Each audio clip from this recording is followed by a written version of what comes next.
Article 32 says it ensures a right to constitutional remedies.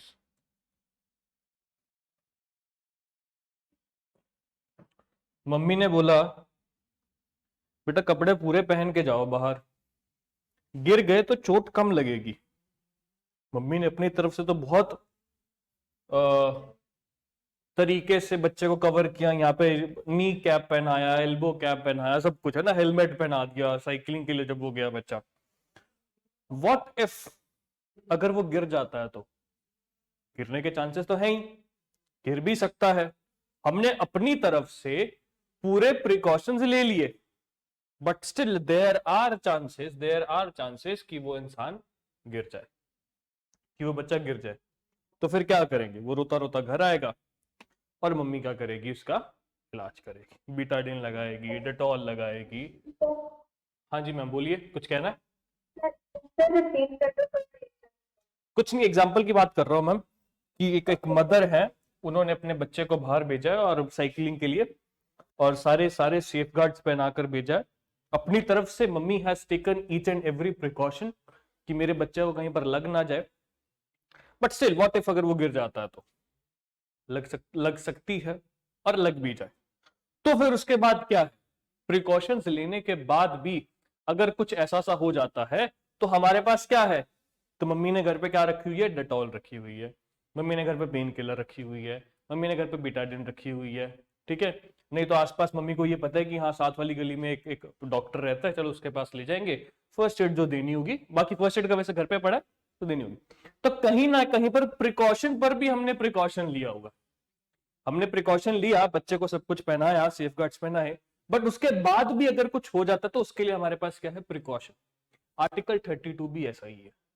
हमने हालांकि rights बनाए हुए हैं कि हमारी इंडिया कंट्री में, दिस कंट्री में कुछ ऐसा गलत ना हो।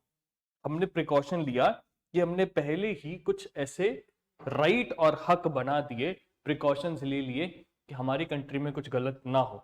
व्हाट इफ अगर इन केस वो राइट वॉयलेट कोई कर दे तो, कोई छोड़ो स्टेट ही वो वॉयलेट कर दे तो उसके प्रिकॉशन के लिए जो हमने पहले प्रिकॉशन लिए, उसके प्रिकॉशन पे भी प्रिकॉशन जो हमने ले रखा है, that is article 32।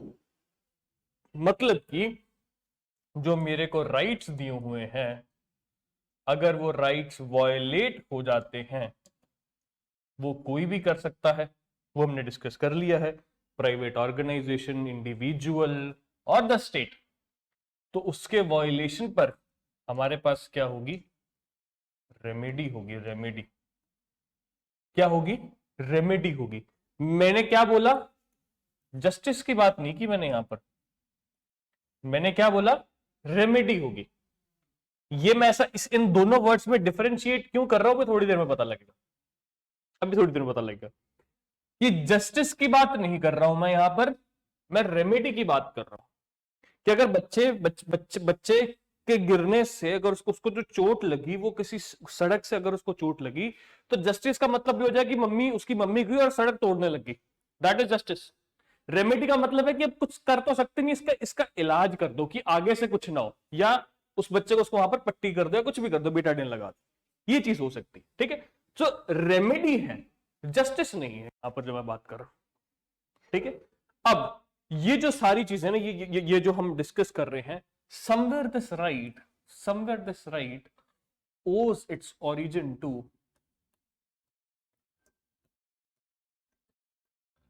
checks and balances also।